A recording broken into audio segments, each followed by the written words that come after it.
that's not it. Take that off. Take that off. Take that off. Take that off. Take that. No, no, no, no, no, no, no.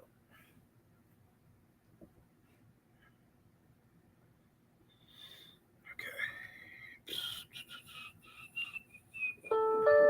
That's all.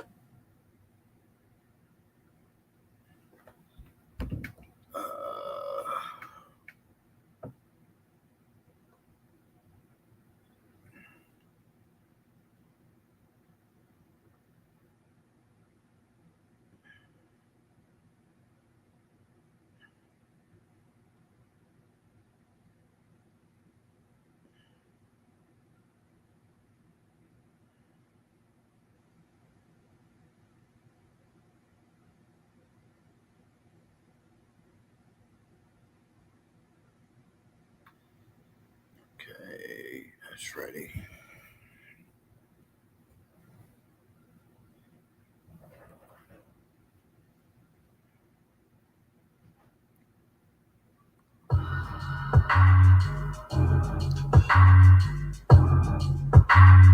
This is one of those rides that goes until the wheels fall off.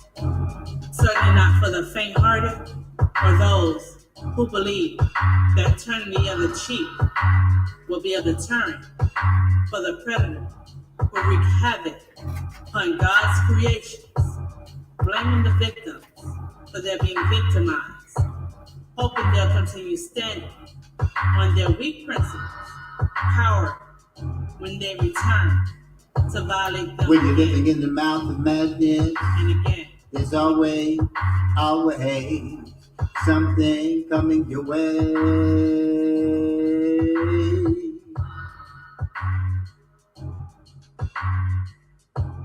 Whether it's tune, skip, stripped or strewn, rip, flip, tsunami or monsoon, it's inevitable in the course of a day.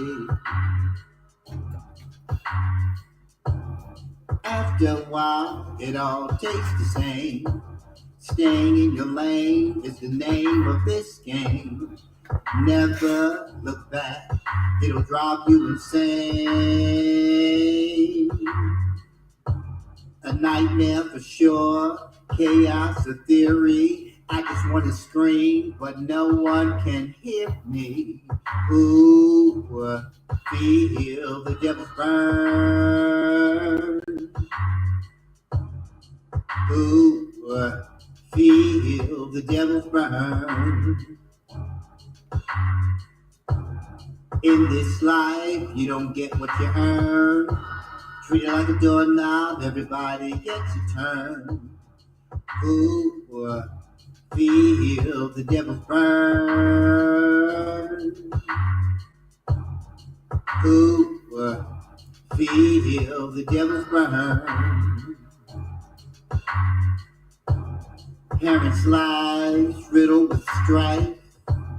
Their unresolved, a traumatic life. Then they bring into it a child. Wanted to feel good for just one night. Both no good, then one took flight. I thought you understood. What a life they gave me, pleading God come save me. Profess religion's words enslaved me. 3/5 of a man, they made me.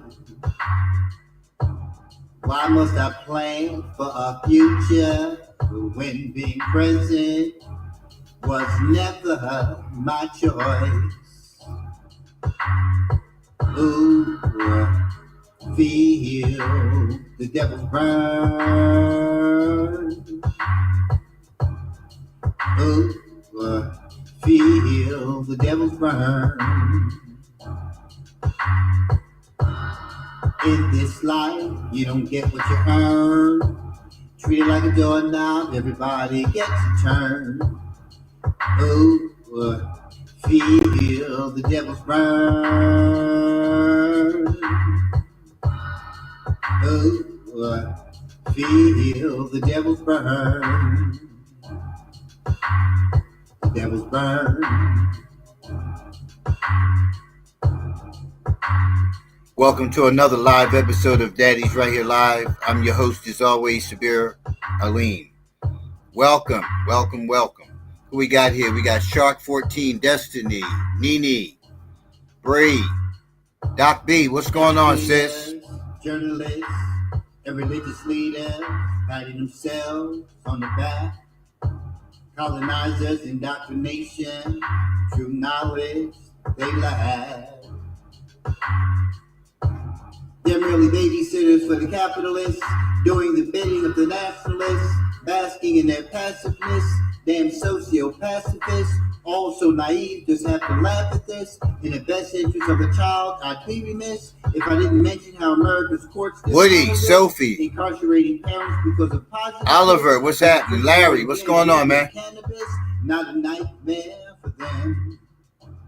A manufacturer's bliss.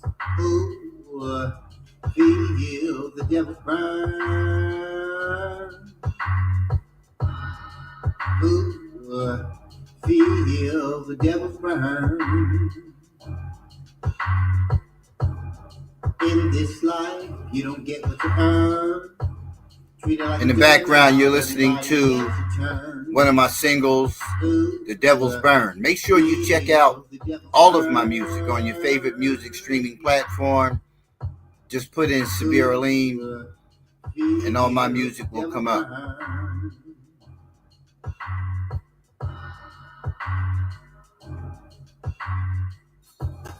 Government does anything but treads on democracy, just running amok.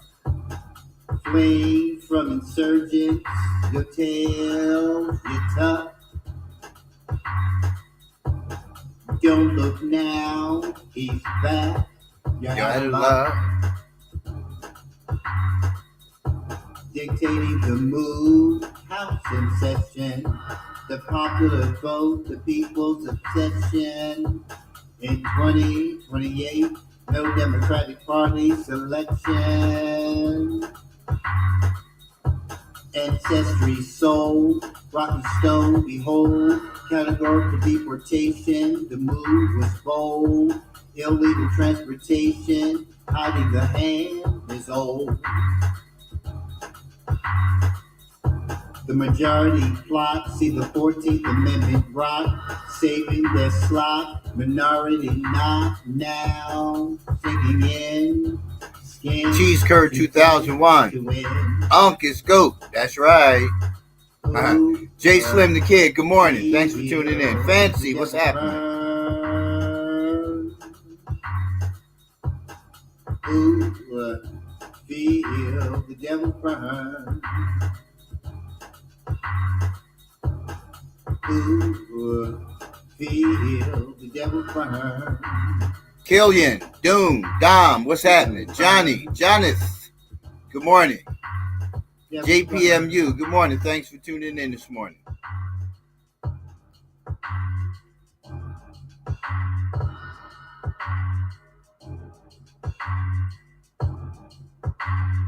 This is one of those rhymes.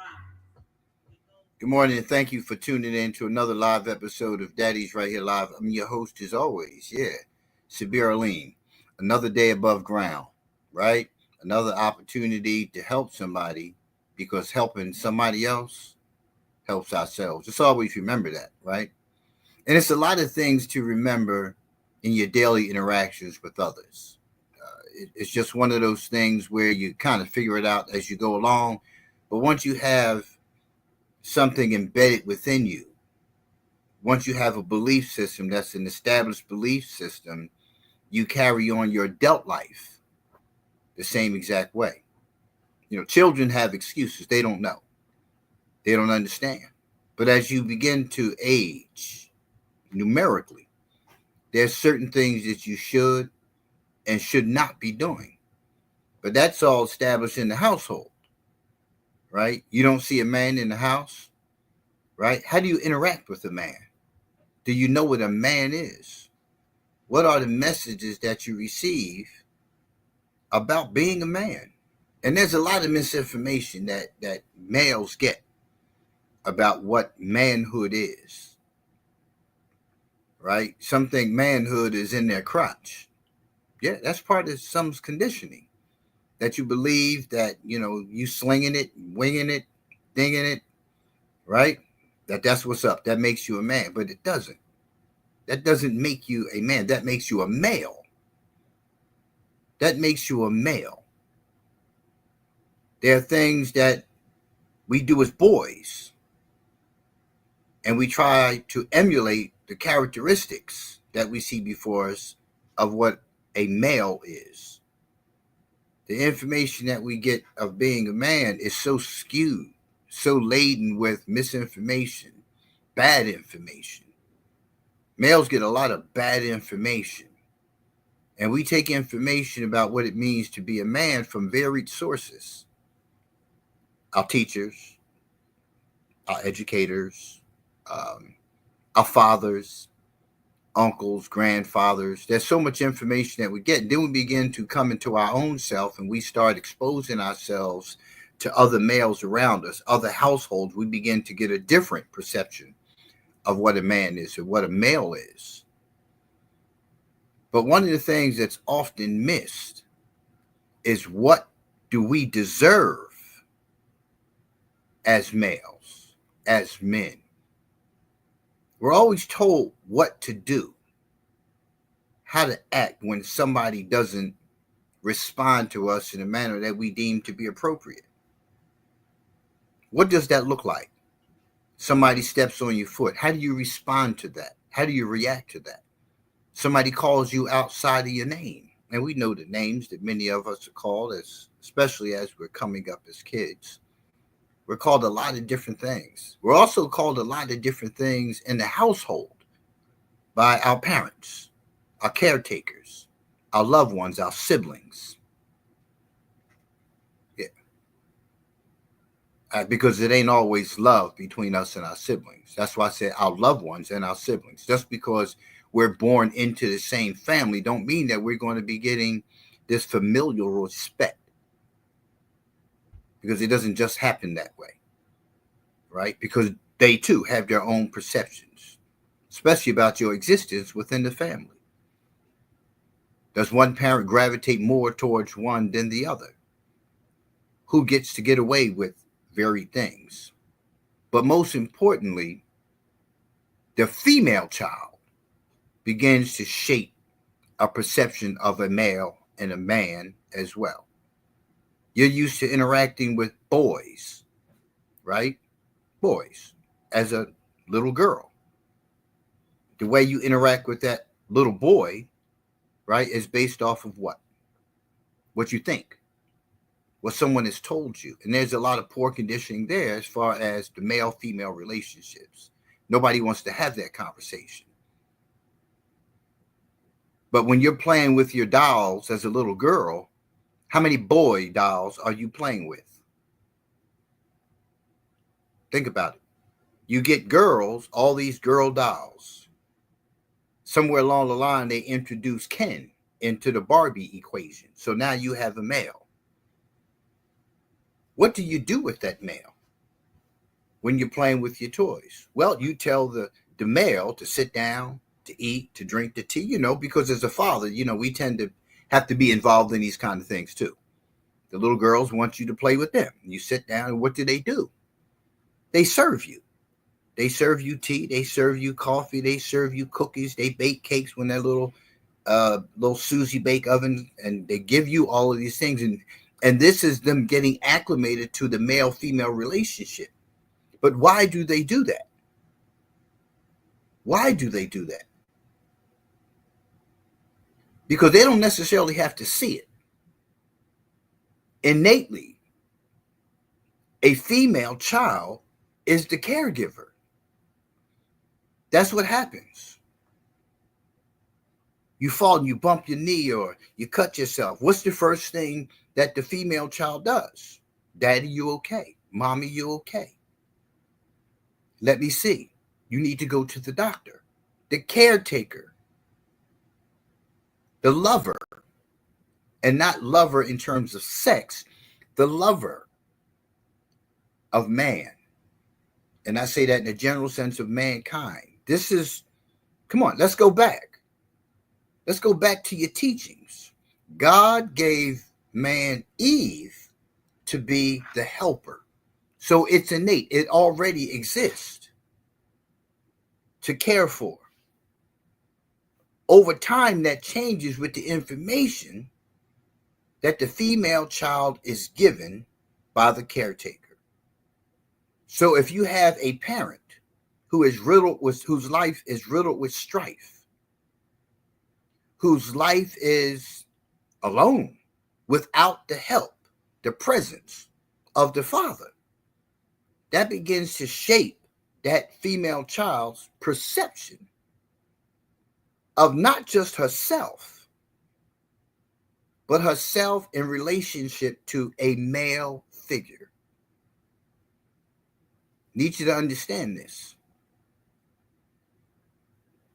So as time goes on and the child begins to age, go into those preteen years, they have already fixed an opinion, a view, a perception within themselves about what a male is. Because right now they're just saying males and females. Because when you use the term man, right, some females get offended. But man, in a general sense, is humanity. We're not talking about gender. We're not talking about gender. It's the sense of this is man, this is dog, this is cat, this is rat, this is bird, right? Man. But if you have this conditioning of this feminist conditioning, then you look for everything that the male says to be in alignment with your expectations. With your expectations as a female. Need you to understand this. Because if you're always looking for what a male says to be in alignment with the information that you've been given, you're going to come into what we have today, a lot of conflict and confrontation. And people don't want to seriously look at the movements that have happened throughout the years that has skewed the perception of all males. We've all been lumped and grouped into the same pot. We're all perceived as being predators. We're all perceived as being, liars, shiftless, irresponsible, buffoons. You see that in all your films, your movies and stuff like that. That a man is just like oblivious to the needs of a woman. But when does the focus begin to move towards the needs of the male? There is no focus on the needs of a male, right? However, it's written in your own books what that relationship should look like. But that's been tossed aside because the guidance has come from society. What society determines to be good, bad, right, wrong. Society has laid out some expectations, right? Chivalry is not dead. But chivalry is something that is often put upon males as an expectation of how they conduct themselves, we conduct ourselves. But how accurate is that? And what does that really look like? Because as you come along, you start being exposed to all these ills, societal ills, and you begin to shape a perception of what a male wants.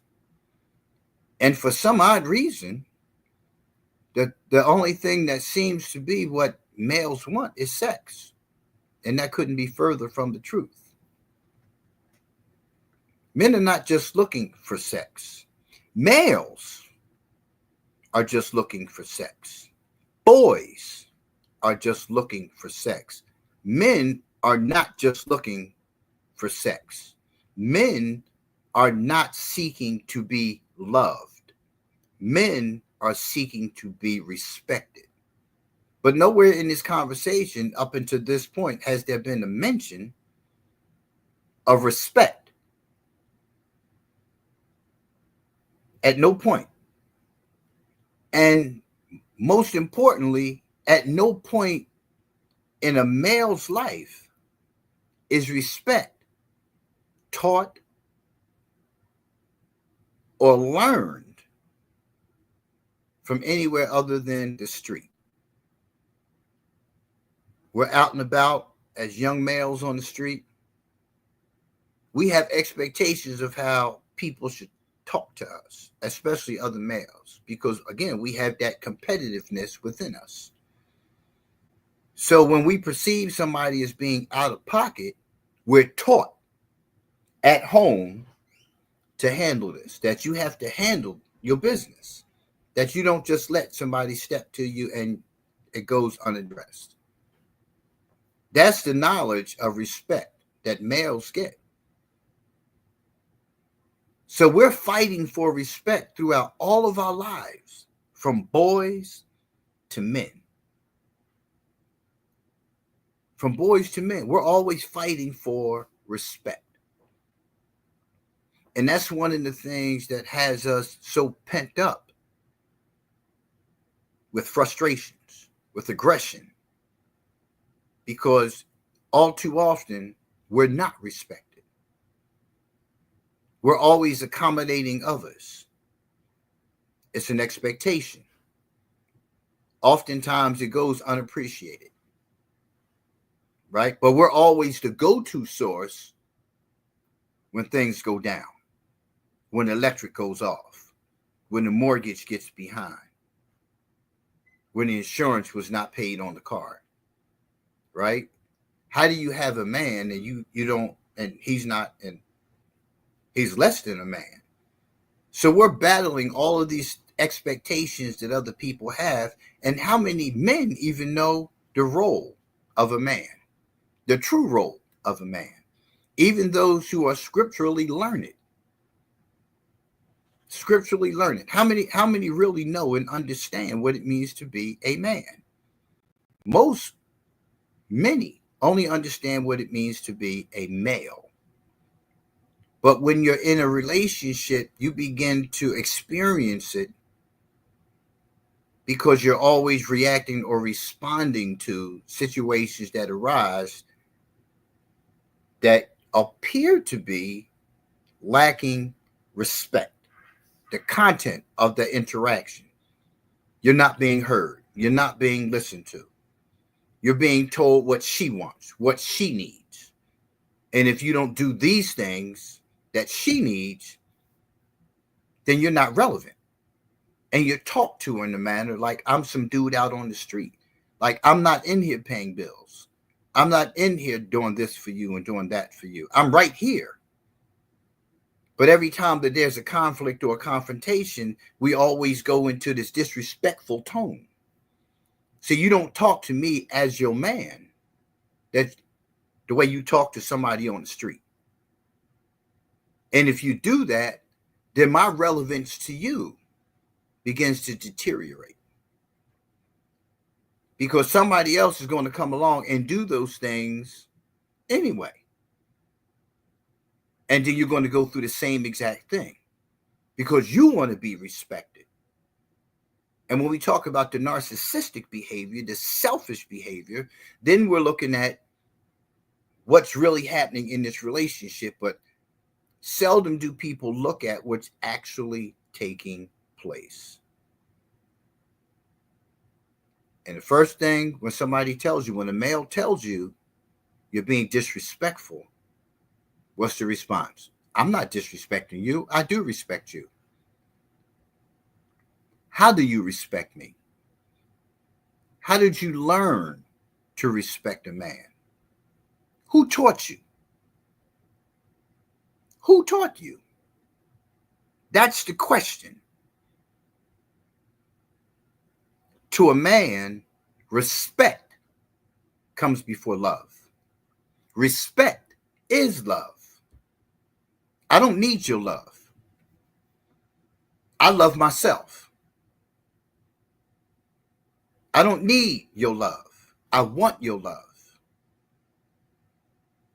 But what I need, first and foremost, is your respect. And we get lost there sometimes. You can't keep telling a person, I'm not being disrespectful. I'm not disrespecting you. I do respect you. Let's fix this. You do. How do you respect me? Well, I don't raise my voice at you. I don't do this or I don't do that. And they begin to drop out this laundry list of what they see as respect. Let me define respect of me to you. Because you can only respect me to the level of understanding that you have. That doesn't always apply as a blanket. There's some values and some beliefs and some expectations that are across the board. But if you're not used to dealing with a male or a man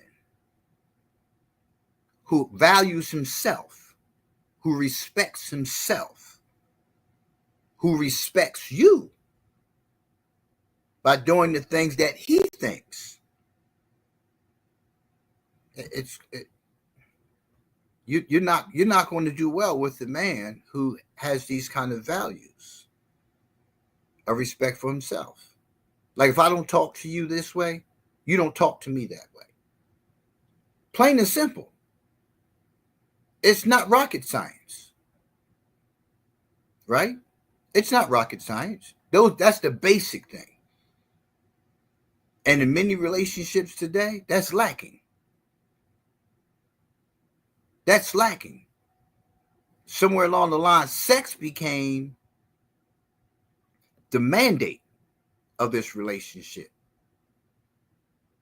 Therefore, if we're mad at each other, sex gets removed from the equation.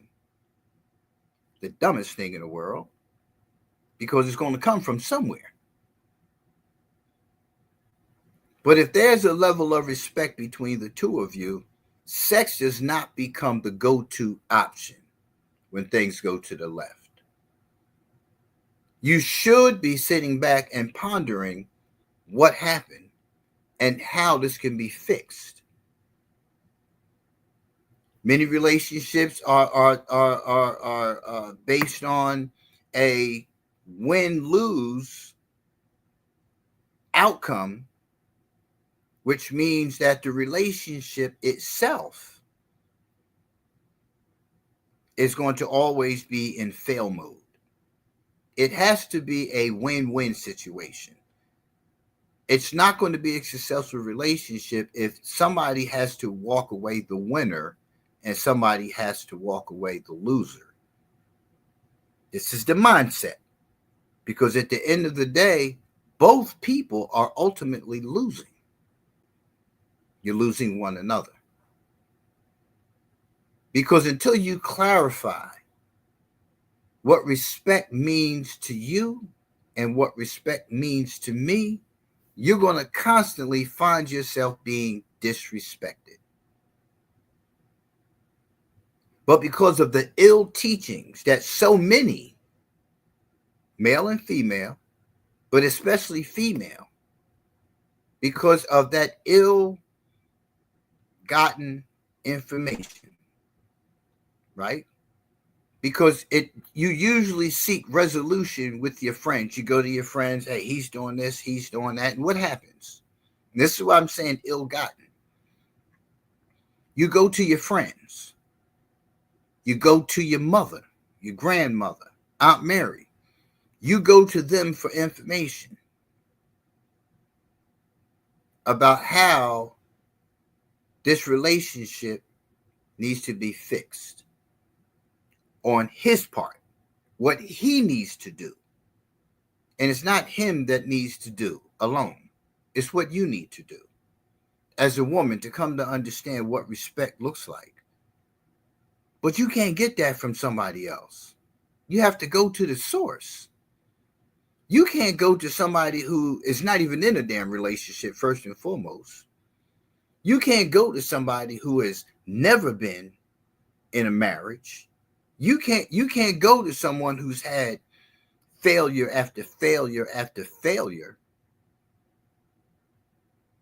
Right? Unless you have seen for yourself firsthand. This person, I use myself for instance. I'm on marriage number 5. That doesn't always mean that I did something wrong. And that's usually, well, what did you do? No, it's what I didn't do. I didn't establish right from the gate the expectation of what respect looks like. This is the part that often gets missed. We don't have that kind of conversation when we establish relationships. A lot of relationships, they begin with sex. They begin with dating. And dating doesn't include the conversations that are necessary to make the accurate determination as to whether you should even be together as boyfriend and girlfriend. I like this, she likes that. She likes this, I like that. We avoid talking about what we don't like because we're in representative mode. We're being the good guy. We're being accommodating. We're being the things that we think she wants us to be so we can get at it. And when we get at it and it's gotten, it changes things. But now you have to maintain the relationship at that same pace. The expectation has been set. You set that expectation. So when the time comes to be involved in the conflict, the only thing that you can debate and argue about are what you have already established as the expectations. Now you have some new stuff. What is this? What part of the game is this? That you're telling me I'm being disrespectful now? Well, it wasn't disrespectful before. Why is it disrespectful now? Because we're at a different level. We've become more seriously involved. Therefore, now you want to begin to set the tone for what respect looks like in the relationship. Now you want to start having, conversation about expectations. And now this is where the problem comes in. Because now you're telling me I'm being disrespectful when I'm not. Clearly, to me, I believe that I'm being respectful to you. But you're not confronting or being confronted with every life's circumstance at one time. Things arise. Things change. We're moving a little differently now. So there's an expectation that you should understand these things. Wrong answer. If you don't tell somebody how to love you, if you don't tell somebody how to respect you from the gate, it's going to be a downward rapid spiral in that rabbit hole. Because now people think that you've changed, that you've gotten new. But it's a conversation that we avoid. Because if we confront this now, it's a good chance, it's a great chance that we're not going to go any further with this relationship. So it's no surprise that when this part of the relationship happens in the midst of the relationship, that people think that you're changing, that you're getting new. Because we're not being direct, because we're turning a blind eye to the red flags that we see. And we don't say anything oftentimes because we think that we're going to love the behavior away. We're going to sex the behavior away. We're going to gift, accommodate the behavior away. I'm here to tell you, it's not going to go away. What you see is what you got. What it is what it's going to always be. People are not going to change unless they want to change. And if you're interacting with the person and their behavior that they're presenting to you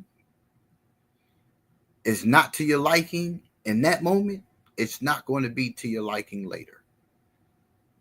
So you have to establish some things about what respect looks like to you. To you. Yes, we have a lot of irresponsible males, just as many irresponsible females. But if you're seeking to have a successful relationship in any capacity, it begins with respect. Plain and simple. Because the relationship will end.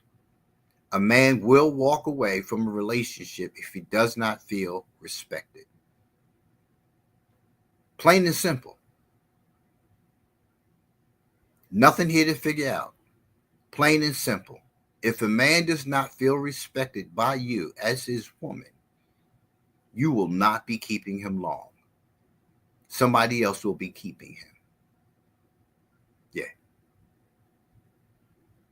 Somebody else will be keeping him. Because then we begin to gravitate towards the one who shows us the respect. But then we later find out that the representative was there. Anytime you're pursuing anything, it's always the representative that shows up because you don't want to show somebody your stern side, your firm side. You want to always show the good side. So how do you come to learn how to respect a man? Well, first you have to understand that you're dealing with a man. What is your perception of a man? So today's article focuses on 10 ways to make a man feel needed and respected. Just because I do things, I'm a person who just, I go for resolve. I'm always in problem solving mode. We all solve problems differently. But one of the things that our conditioning as males is that we get it done. We get it done. You remember the movie John Q, where the situation was happening at the hospital? He talked to his wife on the phone. And what did his wife tell him? John, do something. John was a good man, good father, good husband, all around good person. You remember John. But when a woman says to a man, do something, we do something. Because that is our role as a protector. That's our role as a protector. Not just in that relationship, but in this world. That is the role of man. This is why there's a need for a woman in our life. Because we'll do something because you told us we needed to do something. We'll do something because the community needs it. We'll do something because the child needs it, and so on and so forth. Do something. And then when we don't do what you think we should do, then the name calling starts. Then the labeling starts. The labeling starts. You call, oh man, you weak. You know, I need a man who's going to do this. Nah. Just because I'm built like that doesn't mean that I have to act like that. There's a time for everything. But we need to understand my role first and foremost. I can't protect you from behind bars. So to respond to a situation with a level of aggression that can take someone's life, that can seriously hurt somebody, that doesn't make sense. And if that's the kind of man you're looking for, then you don't know what a man is, because a man has to act responsibly. Every confrontation doesn't warrant you stabbing somebody, shooting somebody, or even putting your hands on somebody. A man should have the ability to have dialogue. And if the dialogue is going left, the man should know what his options are.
All that.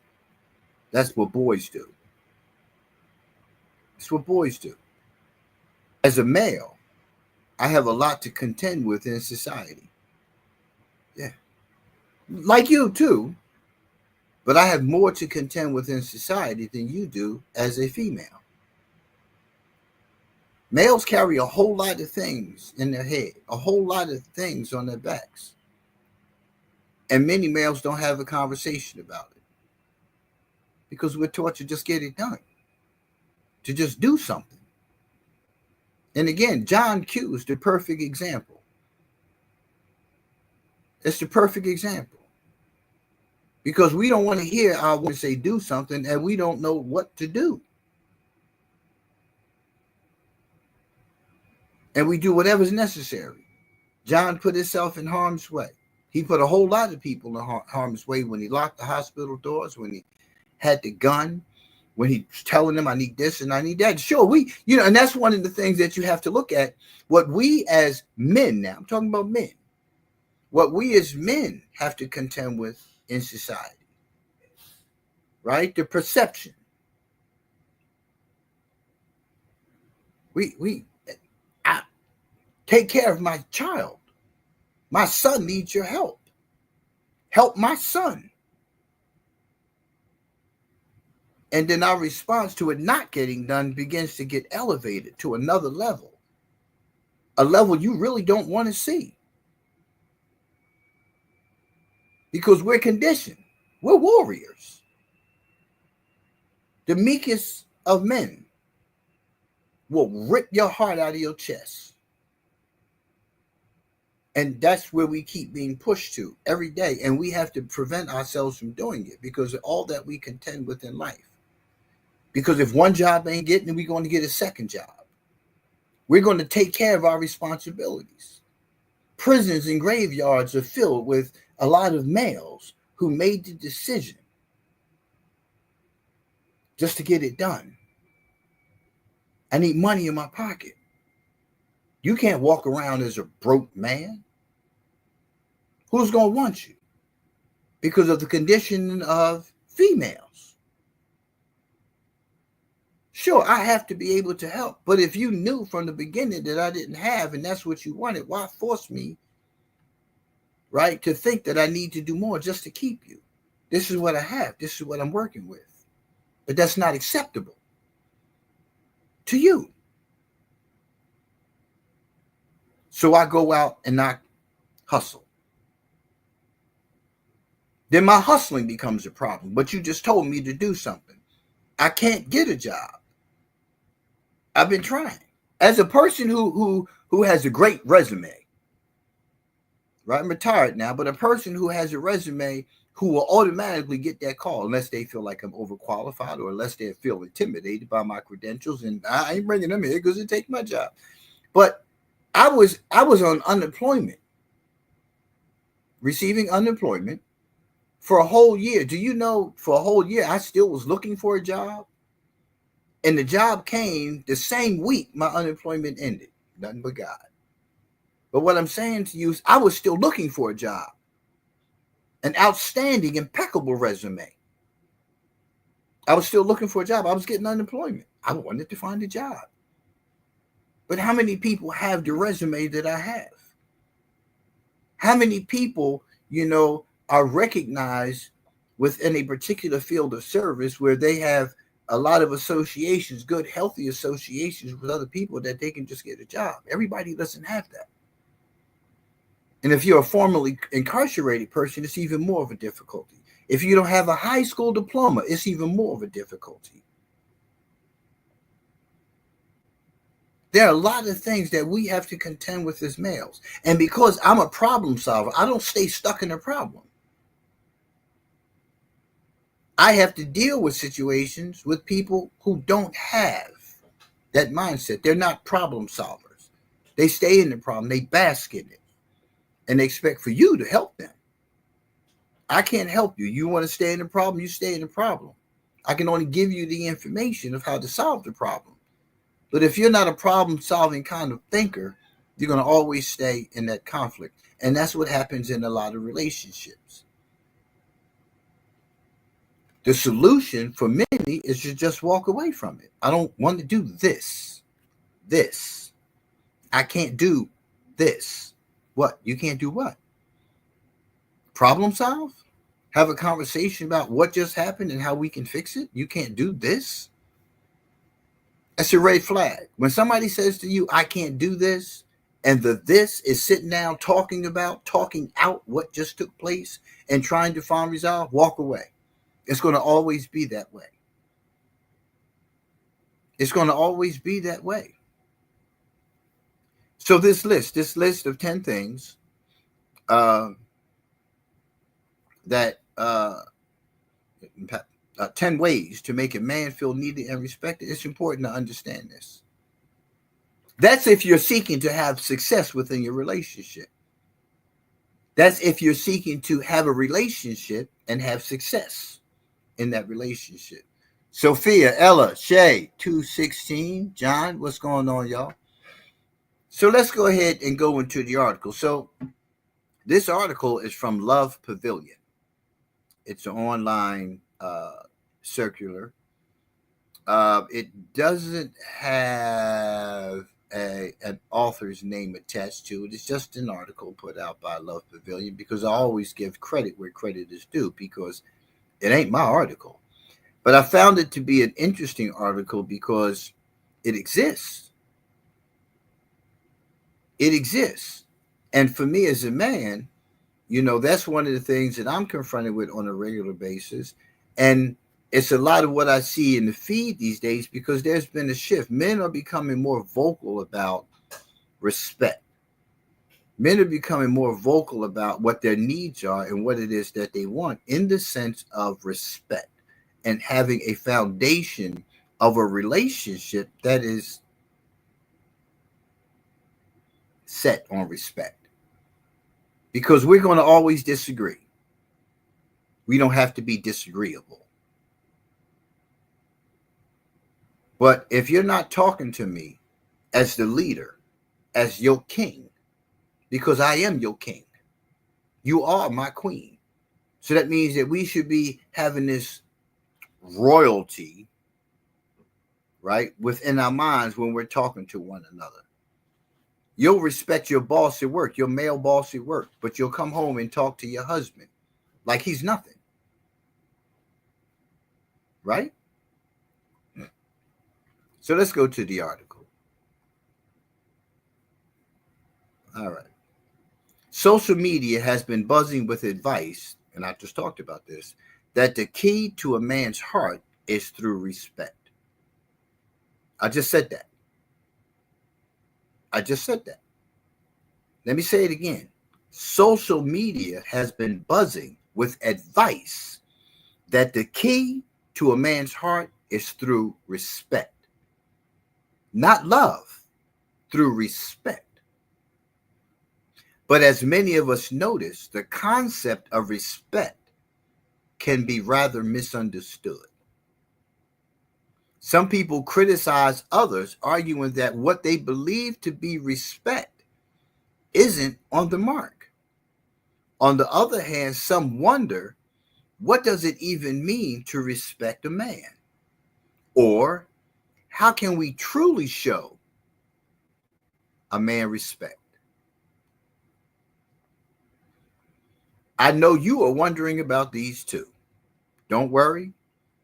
In this post, we're going to talk about how to make a man feel needed and respected. We'll uncover the real essence of respect.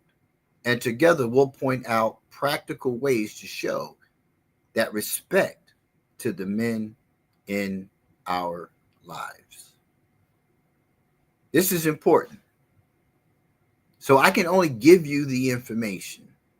It's up to you to use that information. If you're truly seeking to learn what respect looks like to a man, and it talks about the essence here, the essence, right? And the essence is, right, something that you need to really internalize, because the essence that you've been given is foul. It's foul. Is laden with a lot of bad information, is laden with a lot of your own unresolved.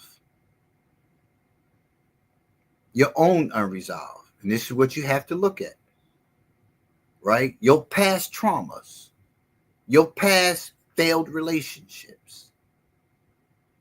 If you look at a failed relationship as being based on that person did you wrong, versus the decision you made was not a good one, because you saw the things. Oftentimes we say, well, I didn't know he was like that. I didn't know she was like that. Here's what you need to understand. You push buttons. You push the envelope as far as you could push it. The man typically tolerates it as much as he can, until one day he claps back. And it's the clap back that gets us in trouble. Because a lot of times we've never had the conversation. Or a lot of times we've had the conversation about what is presenting, and it always ends with you pulling out, the woman, a laundry list of what was, what I did then, 1984, whole bunch of old stuff, to divert attention from the present issue. Because you don't want to do this. Because doing this is the problem. Because you just want everything to be hunky-dory. You just want to keep being accommodated. You just want things to continue to be your way. You want to continue to be selfish. So those are the kind of things that you have to look at as far as what your role is in the disrespect that's being shown in this relationship. So the first thing we're going to talk about on this list is dress and look your best for him. Right? Now we just listen, be open here. Right? Article. I put this at the forefront for a reason. You see, men often gauge based on what they see. When a man walks through the door and is greeted by his woman, who is well dressed, who radiates beauty and exudes a pleasant fragrance, it communicates a sense of respect. He understands that you've chosen to present yourself in this way for him. And that makes him feel not just wanted, but truly valued. Okay. So this article uses the term well dressed. What is well dressed? So it's not saying that you should come to the door Gucci down, head to toe, right? Hair all bam, right? But it should show whatever you have on that it was with effort that you presented yourself to him. Because you have to understand, when we're out and about in the world, there are women who are presenting themselves just like that. So that means when we go over, friends' house, when we go to different functions, we see how others present themselves. That shows a respect, first and foremost, for themselves, that they want to present themselves in a manner that's appealing, not appeasing. See, some people dress to appease others. What do I mean by that? You do all these things to yourself to make yourself look like a mannequin. And you go out and about with others. And then when you look around, everybody looks the same. There's no variety because everybody is doing the same thing. The same hairstyles, the same makeup, whatever that may be, the same body enhancements. Everybody is looking the same. And many are looking like somebody who is in the entertainment industry. Now, looking at the fact, they're entertainers. They're given these things to wear because they have contracts to market this product, because it's called paid placement. You go on stage, you're going to wear this whole Fendi outfit. It's paid placement. I want you to understand this. So then you want to try to emulate that. Men see that. They recognize that. Right? They recognize that. So you become like a shadow. You don't even, because everybody's looking the same. The one who presents themselves differently than this culture of cloning is the one who stands out. That's the one who stands out. Hold on 2 seconds, y'all. The baby is out. Hold on 2 seconds. Give me 2 seconds. Just stand there. Daddy's right here. Hold on.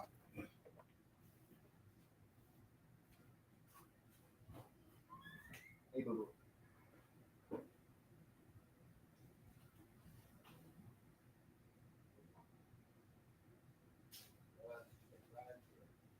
Daddy's on the video, okay? Mommy got to go take the car to the shop. Hold on.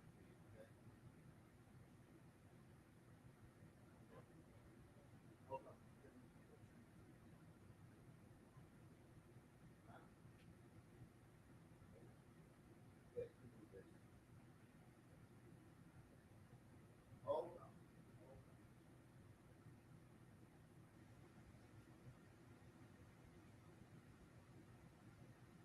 Hello.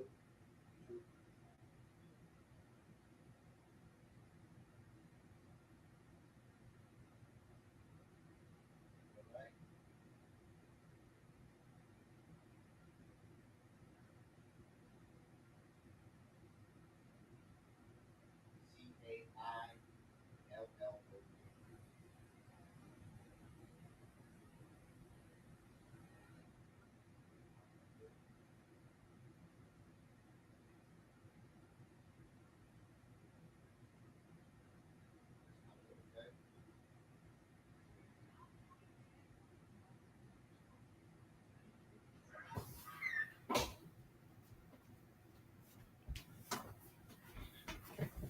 Okay, thanks for holding. Carter, John, what's happening? All right. Zoe Barbie 1, what's going on? Thanks for tuning in. Okay, so, right? So we were just talking about how you present yourself, right? There's times when you wear a negligee at home, right? Sometimes, like if it's your day off, for instance, right? On your day off, right? You don't necessarily have to get out of the bed. Get up, shower, put a little bit of scent on, and get back in the bed. That's fine. But if every weekend, you know, you don't do nothing but what you do every day, Monday through Friday when going to work, right? That's all he's coming home to. That's all he's seeing all weekend long. Where's the change? You have to always be doing something to enhance your relationship. Because guess what? There's always somebody else out there willing to do that. Willing to do that. As a man, there's not a whole lot that I can do but put on some printed boxer shorts, but put on a thong or something like that. That's as far as I can go. No, that's not true. I get up, I get showered, I put some deodorant on, I comb and brush my hair, I brush my teeth, right? And I spray on some of the cologne. She bought most of them for me because she wants to smell it. So I spray myself with a little cologne. So when she gets into the bed, I don't smell like I've been working out in the street or working out, right? I try to make sure I do that. I try to make sure I have, myself looking halfway decent, right? I'm home all day. I'm retired. I'm home all day. But I still shower. I make sure before she comes home, when she gets off work, I make sure that I'm fresh. And I don't do it every day, but it has to be some regularity to it. Because how you present yourself to your husband or wife should always be inviting. They should, they should always hug you, and it's like the warmth is the essence of this relationship. The essence of this relationship. I care how I present myself to you, because there's always somebody else out there, right, who is looking to get at you. They want your woman. They want your man. They don't care if you're married. They want what they want. You always want to be inviting to your spouse. Always. Right? So this is what it's talking about. So it said well dressed, and that's really it's too. It can easily be termed wrong, because when you say well dressed to a person, right, what are you talking about?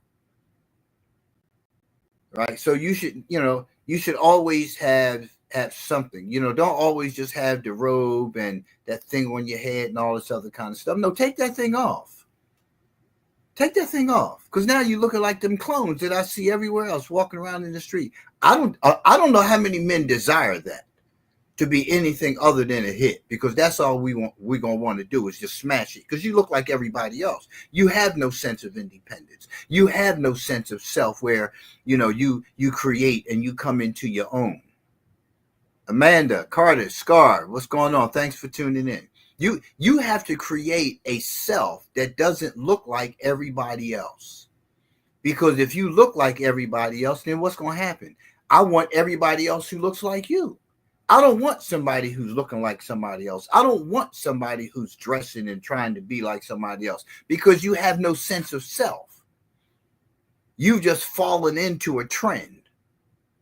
And people who fall into trends don't focus on anything but following the trend. You're not looking at what your husband desires. You're not looking at what your man desires.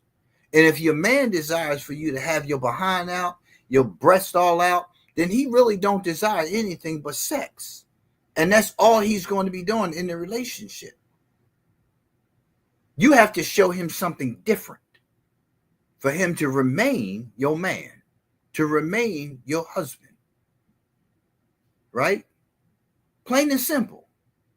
You can disagree if you like. I'm trying to give you some information on how you can learn what your man expects in terms of what respect looks like.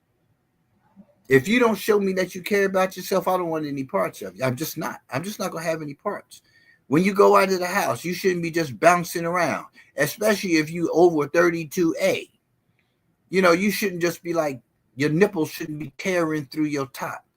That's not sexy. It's not.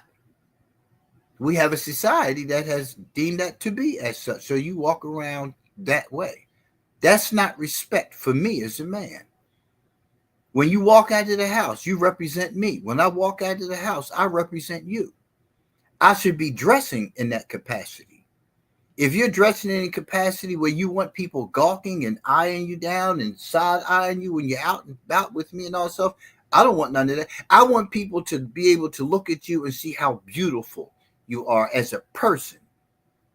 You should be modest. You should guard your adornments, right? What are your adornments? Your breasts, right? You shouldn't have camel toe pants on.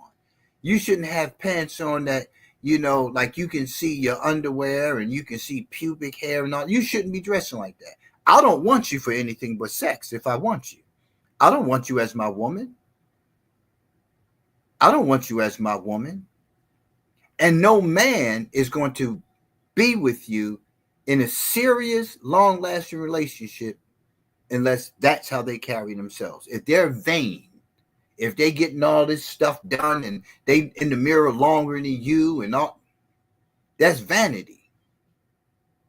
That's vanity, right?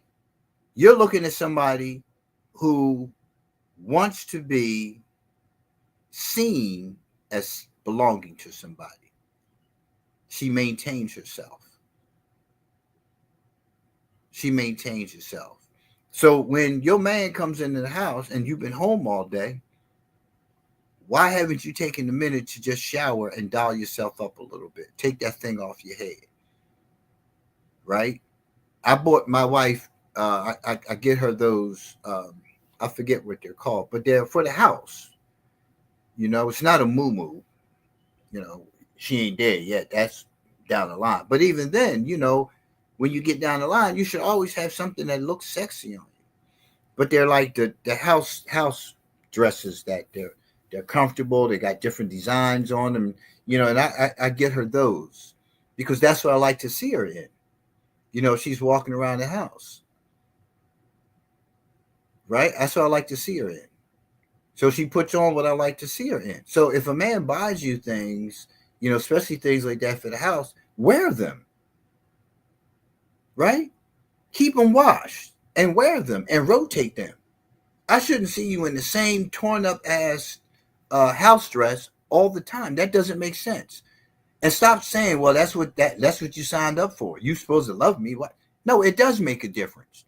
If you don't keep your food flavored and seasoned, it becomes bland. Remember that. Right? So do those kind of things. On a Saturday, y'all just sitting around doing nothing all day. Go ahead and shower and put that thing on, man, that your husband bought for you because he wants to see you in it. Spray some of that perfume on you that he bought for you, right? That he likes to smell on you. Everybody else is smelling it on you. He smells it on you when you leave out for work. But you don't put nothing on when y'all just home chilling. Those are the kind of things you should be doing. Right? That shows that you respect the relationship, that you respect him. There's an essence of this relationship that can only be sustained by people doing work within that relationship. If everybody outside of y'all are enjoying the things that you bought for one another that you like to see and smell on one another, if everybody outside of you is enjoying that, that doesn't make sense. I'm smelling your perfume only when you go to work? Only when we go out? No. Because we ain't going to always be going out. You need to do that in the house. Because you're not going to keep him. Right? The last part of that, number one, in his eyes, you are signaling that you yearn for his attention. Now, listen to this. In his eyes, you are signaling to him that you yearn for his attention. Watch how much attention you get when you take that thing off your head, when you just straighten your hair up a little bit, when you're nicely, freshly showered, and you have on his favorite perfume. Watch the hug you get. Watch the greeting you get from him. Watch how he snuggles up to you if you're already home. Watch how he just cozies up. He cozies up because he loves that perfume on you. Because he likes that you put on that little top, that little pajama set. Watch the change. And don't just do it because you're manipulating the situation. Right? Miss Script 2.0 and Lady Slint Part 2. Part 2? Part what? 2.0? All right. Carter, Scar, what's happening? You watch the change in the dynamics between the two of you. Right? I guarantee you, if today, after this show, you go jump in the shower, you go put on a pajama set, and you spray some of his perfume that he bought for you on you, watch the reaction. Watch how he responds. Watch how he reacts. But you have to have some frequency to it. You can't just do it every once in a blue moon. You can't just do it when you want to try to manipulate something out of him. Have some frequency to it. If you work Monday through Friday, Saturday and Sunday be the great time to do it. Even if y'all just sit and watching movies, watch the coziness that happens between the two of you, because you've gotten outside of this rut of just, well, that's my man, he loves me, and then you just gonna go ahead and just keep wearing nothing, Well, nothing. Listen, you walking around naked, as much as I love your body, ain't impressive no more. You have to do more. You have to do more. Because that body is going to change after a while. What else do you have to keep him happy? To keep the attention there. What else do you have? That's it? That's all you got? Yeah, you're beautiful. You got a nice body. I love your body. But that's it? You ain't got nothing else? You got to bring more to that. You can't keep bringing the same thing. Listen, I'm a person who likes leftovers. But it's was so many leftovers that I'm going to eat. And I ain't going to eat them but so long. You got to start thinking beyond the box. The box. The box. Think outside of the box. Think outside of the box. Think outside of the box. Because if that's it, that's it. That's why so many people dabble in failed relationships. They keep going back because, that's usually not the problem.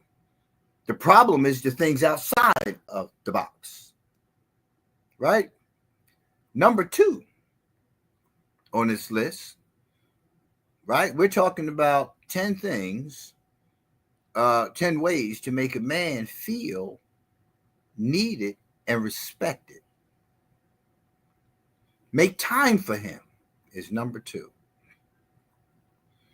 To the article. Life gets really busy, especially when you're caught in between the responsibilities of parenthood. It's so easy to get caught up in the duties of raising kids that we unintentionally forget the man in our lives, right? We unintentionally forget.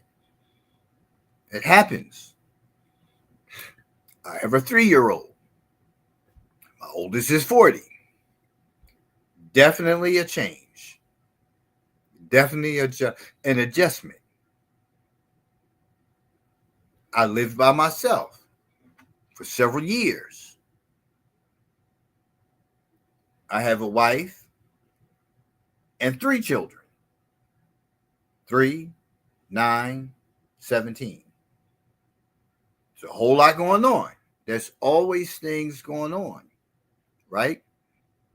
Date night is a good thing. But we'll talk more about that after I finish talking about 2. Frequently, women tend to prioritize their children's needs over their partners. And this can inadvertently make our men feel undervalued. It's important to remember that they need love and attention too. One great way to show your man how much you cherish him is by setting aside special time just for the two of you. Whether it's planning a date night or simply going out for a nice dinner, create a space where you can reconnect and relight that love that brought you together. Let him know that you crave special time with him and that you've gone out of your way to plan something special just for him. It ain't always about you. And that's a big problem in a lot of relationships. The woman is making everything about her. Well, I need a man to do this. I need my man to do that for me. My man has to do this. And because this is conversation you have with your girls, oh, well, we went here, we went there. He bought me this, he bought me that. When do you sit down and have conversations about what you're doing for your man to show him that he's needed? Right? How many times do you sit down and say, oh, well, he had a long day. So, we sat on the patio because he likes sitting on the patio. I got him one of those foot massagers, and, he likes cigars and some cognac. And, so I went to the store and I bought a bottle of cognac for him. I went and got a cigar because I know what kind of cigars he likes. I know what kind of cognac he likes, and I fluffed up his pillow and I set him up right on the patio. So when he came in, I asked him to go ahead and just, take his clothes off and shower, get himself comfortable, conclude his work day and come on, sit out on the patio. Little candle. I had one of those little scent infusers or whatever like that, had that going on for him. And we just sat and we talked and chilled, right? When is the last time you had that conversation with you and your girlfriends? How often do you have that conversation between you and your girlfriends? See, you got to get out of this competitive thing, right? You got to get out of, oh, he did this for me and I have a good man. But the only goodness that you talk about is what he bought for you, where he took you, right? Because you don't want to hear your girl sitting down there talking all those things and, you can't talk about anything, right?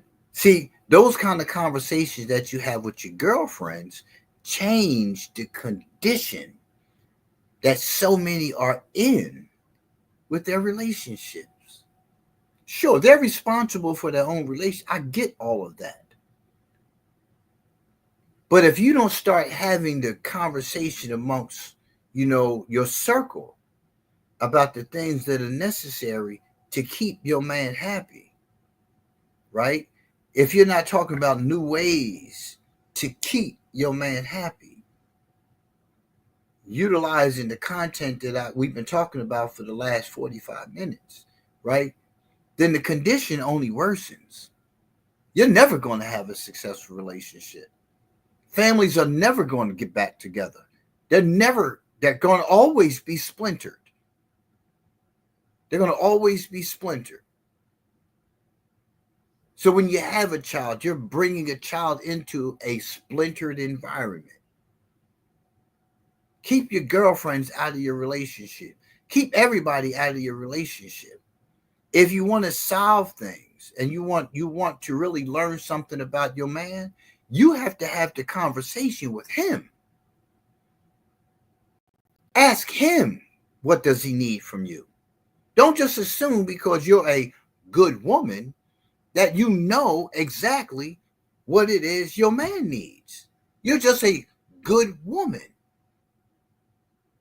There are a lot of good people out there, but you have to learn about each other. You have to learn what it is that your man wants and what he needs. What a man needs, you can't buy from the store. You can't buy what a man needs from the store. So you have to find out what he needs. And you have to learn how to give it to him. You have to allow him to teach you what he needs from you. You have to. If you're not allowing your man to teach you what he needs, you're going to always give him what you think he needs, what you think he wants. That's not showing him respect. A lot of relationships are showing a man what he has to do for you to keep you happy, to keep you. But his needs are never met. Really. Sex is not the only thing we want. Sex is not the only thing we need. We need more than that. Far more than that.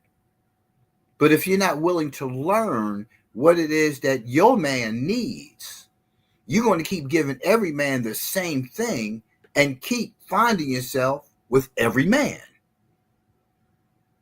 That's why you don't have a long-standing relationship, a solid foundation to stand on, because it lacks respect. Why? Because you don't know what his needs are. And y'all spend so much time in conflict and confrontation about what you want, what you need, that you never ask him, baby, what do you need from me as your wife, as your woman? And men have to learn how to articulate without being offensive to their woman what they need, without making her feel like she's stupid, she's dumb, that she doesn't know this. Well, she doesn't know because you never told her. You never sit down and say, well, babe, listen, this is, you're a wonderful person. You're the light of my life. Something I need from you. You know? And I'll look at myself. I do a lot of things. I was up 1 o'clock this morning working on a beat because I had a beat in my head because I just wrote another song. So once I get a song in my head and I write the song, I'm moving into creating the beat. So I was up, doing the beat and whatnot, 1 o'clock in the morning. As many of you know, I started the online e-commerce store last year. We're getting ready to start the pop-up shops next month. So I've been in here doing design work, getting inventory stuff together, getting ready to put the inventory into place so I can, all that kind of stuff, the financial. Got up this morning, I started doing the beat. So, well, it's 9:40. I need to go ahead and move to the show, right? So, because I do the show, I'm committed to doing this. I've been committed to Daddy's Right Here since 2006, 2007. March 2006, Daddy's Right Here became a nonprofit, hinged off of a thesis project that I did at Lincoln University, HBCU, baby. But I'm always doing things. I'm always involved in things, but I'm always present. I'm always present. And because I'm doing those things, because I'm always there, right, I also have the obligation of the family too. So I got to make sure that that's in there. But I need to have a woman who understands this is what I do. I need her to understand that sometimes you need to tell me to take a break. Not for you, but for me. Yo, babe, take a break. Rest. Because I will push myself and push myself to exhaustion. Right? To exhaustion. I rearranged our lab here because I got my studio, my recording studio here behind me. Right. So in this space, it's insulated, soundproofed, right, for recording. Also for this, so it's not echoey. I had to set up where my light is. I got to set up inventory, that's in-house inventory. That's all blanks, unprinted merchandise. Then I have merchandise in the cabinets over here, which has to be also inventory, right, which is already printed merchandise, right. I got to make sure our work areas are sufficient because we have equipment in here. I have a DTF printer, sublimation printer. I have a DeskJet printer. We have a Cricut. We have another vinyl cutter. We have to have things set up where it's production, right? We have our own separate areas. So I spent the entire day doing all of that, and my back was really sore, my legs were sore. I got a knee that I just had some injections in. And so what I'm saying, I spent the whole day, and I was just really. The next day I woke up, I was just like, felt like somebody whooped my behind. Rashawn, what's happening, brother? Assalamu alaikum. Charles Termini, thank you for tuning in. Always good to see you. Always a pleasure, man, to see you both, man. Brother Rashawn. Kalia. So it's a matter of, she told me babe, just rest. I need her to tell me that. I need her to tell me it's okay to rest. That means she understands what it is that I do. She understands the commitment that I've made to what the things that I'm involved in that I do. And she knows that I will push myself beyond to pain. Right? Look at my eyes. Listen, I can go to Walmart with these eyes. Hell, I can go to Sam's with these. You know what I'm saying? But I would be working and working and working and working. I'll be in here sometimes at night. She said, babe, come on, let's go to bed. I need her to tell me that. That's what I need from her. Not that I don't know how to do it, but that's her showing her attentiveness to me as her husband. That's her showing to me that she values me. I need you to rest. You need to rest because it's healthy for you. I need you to be healthy. I care about your health. That's the message that is sending. That's the message that is sending. There's a whole lot that goes on. This is the essence of our relationship. This is the essence of our relationship. Our essence, the foundation of this essence is God. So you have to be looking at, what are you being told? What is your direction? What are your teachings? Part of your teachings is learning, paying attention. If you're in a relationship and the woman is not in tune with who you are, that's a problem. If it's always about me, that's a problem. And it's not going to change. Now, it's entirely up to you to stay in a relationship like that, but you have to look at health-wise, what does that do for you? Because you have spent every waking moment in appeasing that relationship, in accommodating that relationship. And what are you getting in return? Ask yourself that. When I made the decision that I wanted to retire, 30 years in the field, 5 years driving from Riviera Beach to Florida City every day, Monday through Friday. And I just didn't have it in me anymore. Just didn't have it in me anymore. And I sat on the patio. I was sitting there smoking a cigar. And, it's like you want to tell somebody something, but then when you're conditioning is, I don't know what happened. When your conditioning is, when your conditioning is just like getting it done and just making it happen and just doing it right. That's all you focus on. You focus on just doing it. You focus on just getting it done. You don't, because that's what the focus is. I can't focus on just getting it done for you if it's not also getting done for me. I'm no good to anybody. I'm no good to anybody. And this is about always being good to me first. I have to take care of me first. I have to take care of me first. Because if I don't take care of me first, I'm not going to be any good trying to take care of you. How can I take care of you? Right? And that's what you have to look at. You have to have somebody in your life that's helping you stay on track and being okay with keeping you first. So they tell you, you need to go to the doctor, go get that checkup, get some rest, right?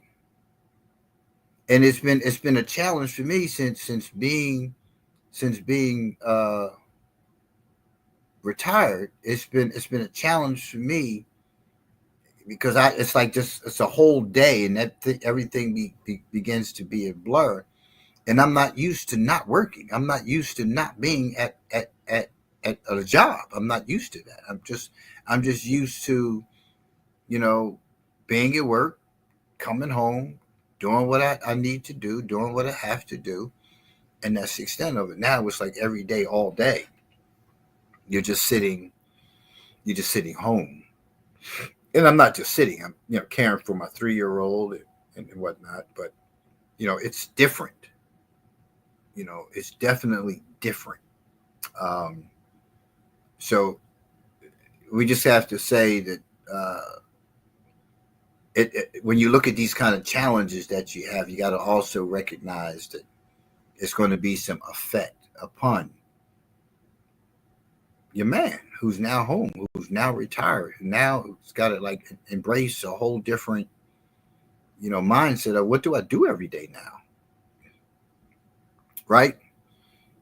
But setting aside that time, date night is something that you want to try to have some regularity to. Sometimes you begin to do, but then sometimes you just forget. You get caught up in the daily living that your household demands, and it just doesn't always happen. But when you've recognized it, when you begin to see that, man, you know what, we ain't been out in a minute, right? Then it's time to like get back on track, because you're gonna fall off track. You're gonna fall off track sometimes, but you just gotta learn that when you notice it, as soon as you recognize it, get back on track. And don't try to justify it by saying, hey, well, you shouldn't have to justify why we fell off track. This is what we do every day. This is where we're at every day. So we're both in the same environment. The environment hasn't changed. We just fell off for whatever reason. We need to just fall back on. So number 3 on this list, TikTok. I'm sorry, I don't know what happened. It just went off.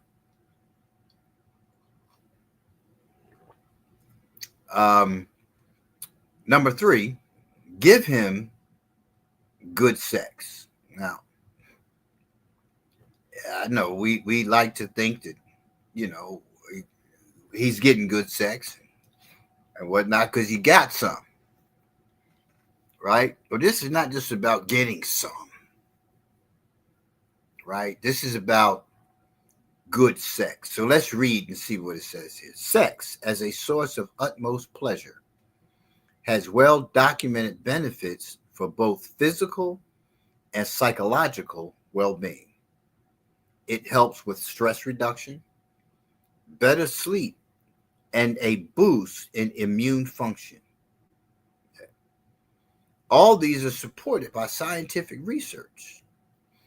Imagine this. After a long and stressful day, you offer your man a fulfilling, intimate experience.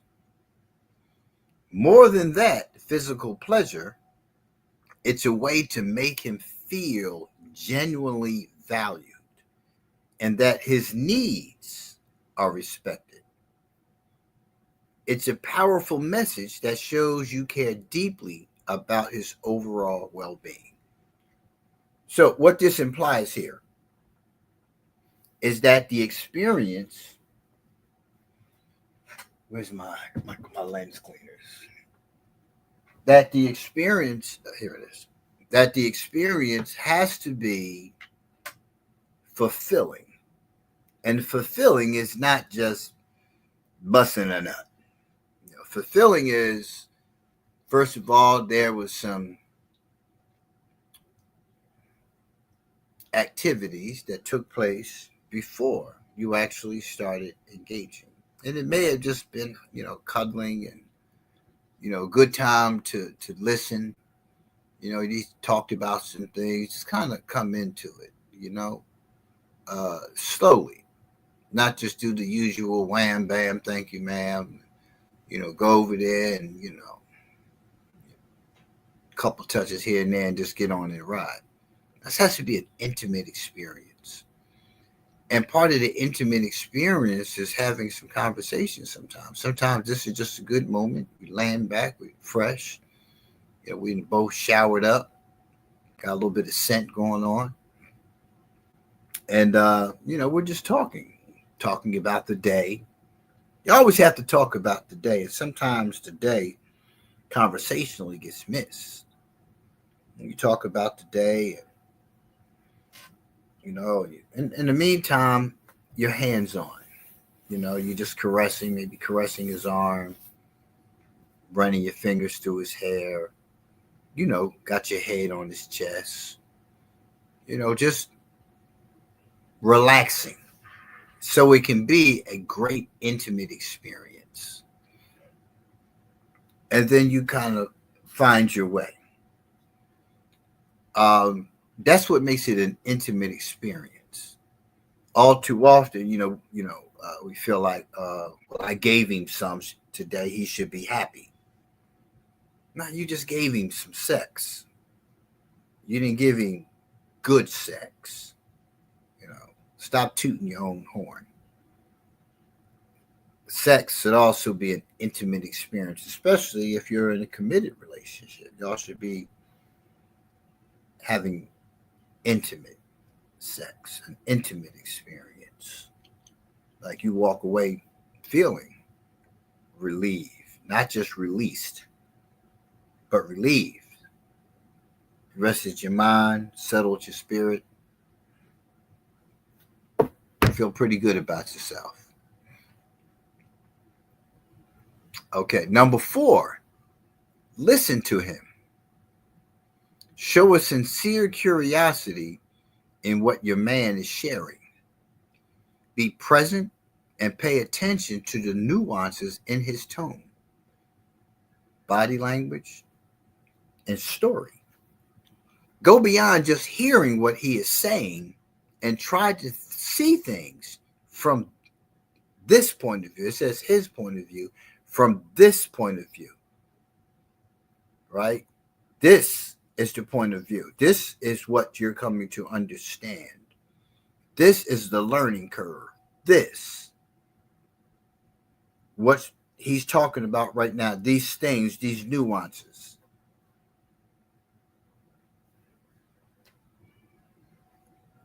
Right? So I don't know why it just keeps going. It just keeps going. I don't know why it keeps going. They're saying something about the connection, y'all. I don't know what's happening with the connection.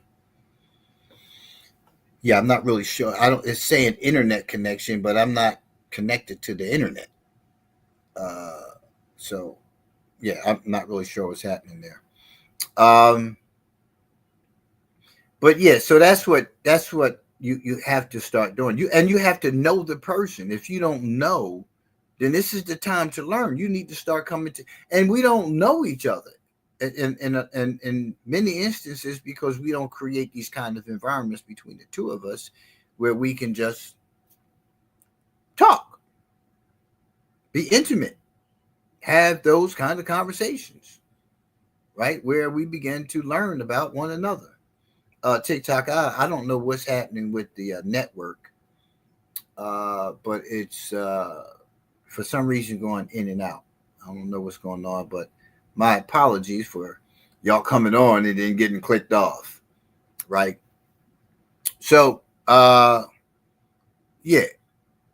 you want to understand what his worldview is. You want to see what his lens is. So you can come to understand how you interact with him. And you can understand what his needs are. Because if you see that he has a passion, for instance, for his music, then you always want to follow up. Hey, did you write anything this week? You work on any music this week? Have the conversation about because then he feels like, oh, okay, yeah, that's what I do, and that's what I like, and that's important to me. So you're learning what's important to him. Hey, did you work out this week? Because why? Because not because she see you getting fluffy or you just not swollen enough, but it's because she knows that's important to you. So you want to learn all the things that are important. Then that's when you start, having those moments of talking about childhood events, talking about some of the trauma, talking about some of your struggles, your difficulties, your likes, your dislikes, things that are important to your life, your well being. You should be aware of that. That increases your awareness about how you're going to interact with them as well, right? Because that's an expectation.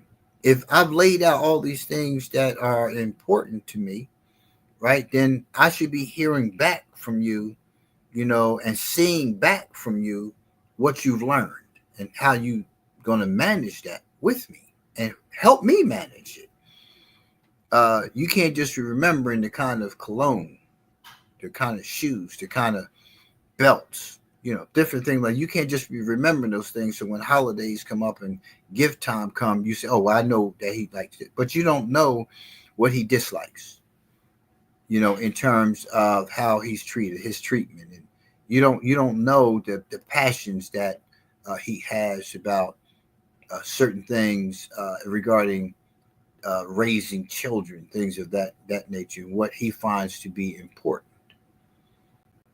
Versus the competitiveness of, well, I don't, that's not what I do. So that ain't important to me. He can continue to do that. No, you need to know why he does that, why he desires to do that, what it is about that particular thing, that is a pet peeve for him, is a fave for him. You need to learn those things. Right? Why? Because this allows him to open up with greater ease and for a more meaningful connection between you two. That's important. Take your time. Don't rush him to speak. Avoid interrupting while he's talking. It is best to put down your phone because it can be a major distraction and might convey the message that what he's saying doesn't hold significance to you. Right? And I have to be able to see that I'm significant to you. Right? So if you're sitting there with your phone in your hand and you glancing down at your phone, while I'm talking to you, nah, I'm not going to feel like what I'm saying is, and for me, I just won't, I'll stop talking.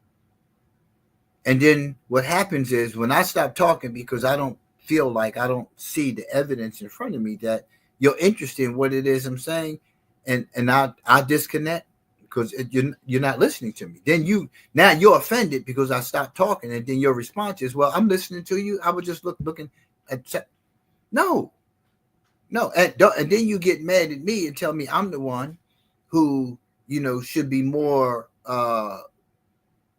patient. Now I got to accommodate you because that's what your focus is on. Your focus is on me accommodating you, making you feel a particular way when you're not even looking at how you're making me feel now with the things that you're doing in front of me. So when the man is talking, to your man is talking, about something, right? Just listen, sit there, put the phone down, right? Tell the children to just chill. Y'all need to have a seat. We're talking. Right, make him feel like it's important that what he's talking about, whatever it is. You have to do those kind of things. That's the right thing to do anytime a person is talking to you. Right? It's like when I have people in my office, I'll let them know if I have to be on the computer. Listen, I got to type some things down sometimes so I don't forget because I want to capture the whole essence of this. But I don't spend the whole time typing it. Just typing and listening and say I'm listening. That's not effective listening. Effective listening includes the presence of the person. Yeah. Maintain eye contact and let your body language speak empathy. Empathy is a matter of like you relating, in the sense that this person has this need. That's being empathetic. Right? It's not being empathetic. It's like when I say relating, it's not relating to the subject matter at hand, but relating to the fact that this is a feeling that a person is experiencing. This is some thoughts that a person is having, and you have thoughts too. You have feelings about things too. So being empathetic in your approach that, hey, something's happening here. I need to listen. I need to pay attention. Last thing on that point, number 4, when you communicate with him in this manner, he'll genuinely feel that he holds value in your eyes and that you respect his thoughts and concerns. Yeah, like right now, I hear the door opening and closing. The wife is in. She's bringing in groceries. I can hear it. So, anywho, listen. This is we're at the hour, but we're gonna wrap up a little early so I can go down and help. But and we'll follow up with this list. Yeah, we'll follow up with this list. Listen, you could be doing anything on a Saturday morning and sitting here listening to me. It doesn't go unnoticed. I appreciate your time. I appreciate your support. I'll see you guys next Saturday for another episode of Daddy's Right Here Live. And make sure you also tune in on TikTok for the shop around. Yeah, going to take you inside the lab here, let you see what we have, show you some of the merchandise, show you what it is that we got upcoming, and hope to get your support in that too. Go to aleemforyou.net and check out the merchandise that we have. The holiday season is coming up, so I'm getting ready to drop some holiday stuff that you can enjoy with your family. And yeah, y'all just have a great and wonderful rest of your weekend. I'm going to drop a little something on you from one of my previously released songs. What can I get? Yeah, let's do this. I think we want to go with this one here. But yeah, thanks for tuning in.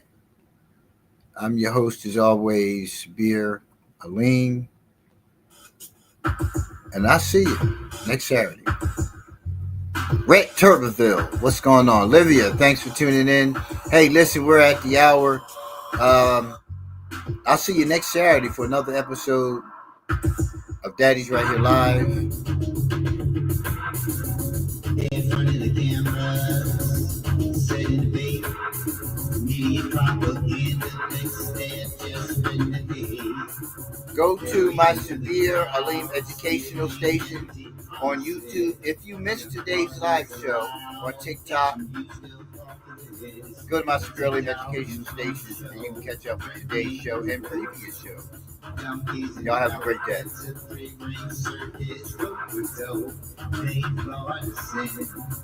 Line and sinker, they only want followers, not independent thinkers. Political leaders, sweet bottom feeders, men who are on their faces are two-tone. Political leaders, sweet bottom feeders, men who are on their faces are two-tone. Their faces are two-tone. Up and away, superheroes to many, saviors for some, a taker from any. They appear distinguished, the 1%'s voice, their souls extinguished, their minds destroyed. For you against you, all in the same breath. With us against us, it's a loyalty litmus test. Patriotism, dictator, diffusion, schizoid prism, it's a democracy illusion. Leaders, sweet bottom feeders, men who are on their faces are two-tone. Political leaders, sweet bottom feeders, men who are on their faces are two-tone. Their faces are two-tone. Their faces are two-tone. Yeah, their faces are two-tone. Thanks for tuning in, y'all. Daddy's right here live. I'm your host as always, Severe Lee.